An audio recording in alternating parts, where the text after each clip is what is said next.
नमस्कार. आजच्या व्हिडिओमध्ये आज आपण बनवणार आहोत चटपटीत जेवताना तोंडी लावण्यासाठी टोमॅटोची चटणी. तुम्ही म्हणाल ही चटणी तर आम्ही पण बनवतो, पण माझ्या पद्धतीने तुम्ही देखील ही चटणी एकदा नक्की बनवून बघा. सगळेजण आवडीने मागून ही चटणी खातील अशी खात्री आहे. जेवताना जर काही टोमॅटोची चटणी तोंडी लावण्यासाठी असेल जेवणामध्ये, तर एक भाकरी तुम्ही जास्तच खाल अशी खात्री आहे. तर या ठिकाणी टोमॅटोची चटणी बनवण्यासाठी मी 5 फ्रेश लालसर रंगाचे टोमॅटो घेतलेले आहेत. तर टोमॅटो आपल्याला इथं लाल रंगाचे पिकलेले टोमॅटो अगदी कडक असे टोमॅटो इथं आपल्याला चटणी बनवण्यासाठी घ्यायचे आहेत. पुढच्या कृतीकडे वळूयात. या ठिकाणी मी गॅसवरती एक पातेलं ठेवलेलं आहे. पातेल्यामध्ये मी 2 ते 3 ग्लास इतकं पाणी घालत आहे. आपले टोमॅटो पाण्यामध्ये छान असे डीप होतील इतकं पाणी आपल्याला या पातेल्यामध्ये घालायचं आहे. पाणी गरम होत आलेलं आहे. आता लगेचच आपण यामध्ये टोमॅटो घालूयात. हे टोमॅटो अगोदरच स्वच्छ पाण्याने धुवून घेतलेले होते. त्यानंतर या पातेल्यामध्ये घातलेले आहेत. आता याच्यावरती तुम्ही झाकण ठेवू शकता किंवा ओपनलीच हे टोमॅटो तुम्ही छान असे शिजवून घेऊ शकता. आता हे टोमॅटो मी छान असे ओपनली शिजवत आहे. टोमॅटो शिजत आल्यानंतर तुम्ही बघू शकता टोमॅटोवरचं जे कव्हर आहे ते ऑटोमॅटिक निघायला सुरुवात होते. त्यानंतर आपण थोड्या वेळासाठी हे टोमॅटो आणखी शिजवणार आहोत. या ठिकाणी टोमॅटोवरचं जे कव्हर आहे ते पूर्णपणे निघत आलेलं आहे. आता आपण हे गॅस बंद करूयात आणि पाण्यामधले टोमॅटो आपण बाजूला काढून घेऊयात. टोमॅटो शिजल्यानंतर त्याच्यावरचं कव्हर आहे ते अगदी इझिली निघलं जातं, म्हणजेच आपले टोमॅटो छान असे शिजलेले आहेत. शिजवून घेतलेले टोमॅटो पाण्यामधून काढून एका कढईमध्ये काढत आहे.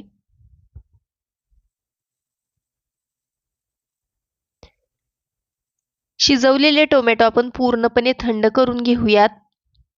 थंड झाल्यानंतर आपल्याला याच्यावरची साल काढून घ्यायची आहे. टोमॅटो वरून जरी आपल्याला थंड वाटत असतील, तरी आतल्या बाजूने टोमॅटो आणखीन गरम आहेत, कोमट आहेत. तर याच्यावरची आपण साल काढून घेऊयात.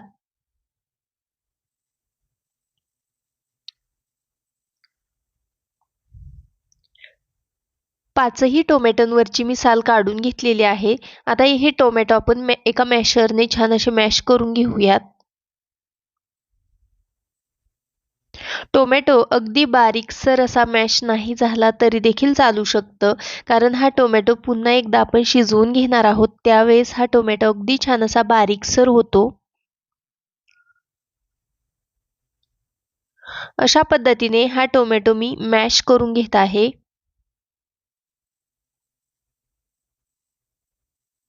सर्व टोमॅटो मॅश करून झाल्यानंतर आता आपण ही कढई आहे ती आहे अशी गॅसवरती ठेवूयात आणि अगदी मीडियम टू हाय गॅसवरती तुम्ही हे टोमॅटो पुन्हा एकदा शिजवून घ्यायचं आहे.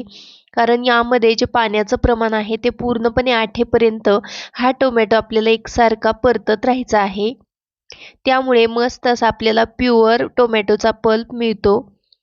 तर या ठिकाणी तुम्ही बघू शकता हे टोमॅटोची ग्रेव्ही आहे ती मी पूर्णपणे पाणी आटेपर्यंत परतून घेतलेली आहे. आता यामध्ये थोडं देखील पाणी शिल्लक नाही. अगदी छान असा याचा गोळा तयार होत आहे. आता हा पल्प किंवा ही जी ग्रेव्ही आहे टोमॅटोची ती आपण बाजूला काढून घेऊयात आणि त्याच कढईमध्ये आपण चटणीला फोडणी देणार आहोत किंवा तुम्ही या ठिकाणी दुसरी कढई देखील फोडणीसाठी वापरू शकता. फोडणी करता मी 2 पळ्या तेल घातलेलं आहे. तेलाची क्वांटिटी आवडीनुसार कमी अधिक करू शकता. चटणी आहे त्यामुळे तेलाचं प्रमाण थोडंसं जास्त वापरलेलं आहे. तेल गरम झालं की 1 चमचा मोहरी आणि अद्रक लसणाची पेस्ट घालत आहे. गॅस थोडासा फुल केलेला आहे त्यामुळे कढईच्या कडेला जे टोमॅटोची प्युरी लागलेली आहे ती थोडीशी करपल्यासारखी दिसत आहे. त्यामुळे गॅस मीडियम करते. मीडियम गॅस केल्यानंतर यामध्ये सुके मसाले घालूयात. त्यामध्ये घातलेले आहे 2 चमचे बॅडगी मिरची पावडर आणि 1 चमचे तिखट लाल मिरची पावडर घातलेले आहे. व्यवस्थित असं मिक्स करून घेऊयात. फोडणी छान अशी तयार झालेली आहे. यामध्ये घालूयात टोमॅटोची प्युरी किंवा टोमॅटोचा जो आपण पल्प बनवून घेतलेला होता तो. चवीकरता मीठ घालूयात आणि व्यवस्थित असं परतून घेऊयात, मिक्स करून घेऊयात. या ठिकाणी ही टोमॅटोची चटणी छान अशी परतून घ्यायची आहे. पुन्हा एकदा आपल्याला तेलाची फोडणी दिल्यानंतर थोड्या वेळासाठी ही चटणी छान अशी परतून झालेली आहे. यामध्ये काही पाण्याचं प्रमाण असेल ते देखील पूर्णपणे आटलेलं आहे. त्यामुळे ही चटणी छान अशी 3 ते 4 दिवसासाठी किंवा त्याहून जास्त काळासाठी टिकली जाते. ही टोमॅटो चटणी तुम्ही जेवताना तोंडी लावू शकता. त्याने तुम्ही एक भाकरी नक्कीच जास्त खाल अशी खात्री आहे. सर्व चटणी मी एका प्लेटमध्ये काढून घेत आहे. चटणीला कलर काय सुंदर आलेला आहे तुम्ही बघू शकता आणि अतिशय खाण्यासाठी टेस्टी लागणारी ही टोमॅटोची चटणी आहे.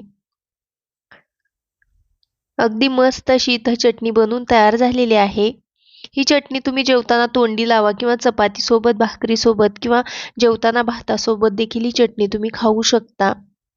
बनवण्यासाठी अगदी सोपी आहे. कमी वेळेमध्ये, कमी साहित्यामध्ये तयार होणारी ही चटणी असणार आहे. तुम्ही देखील ही टोमॅटोची चटणी एकदा नक्की बनवून बघा. तुम्हाला नक्कीच आवडेल अशी खात्री आहे. हा व्हिडिओ आवडला असेल तर व्हिडिओला एक लाईक करा. चॅनलवरती नवीन असाल तर सबस्क्राईब करा. पुन्हा भेटू आपण अशाच एका नवीन आणि छानशा रेसिपीसोबत.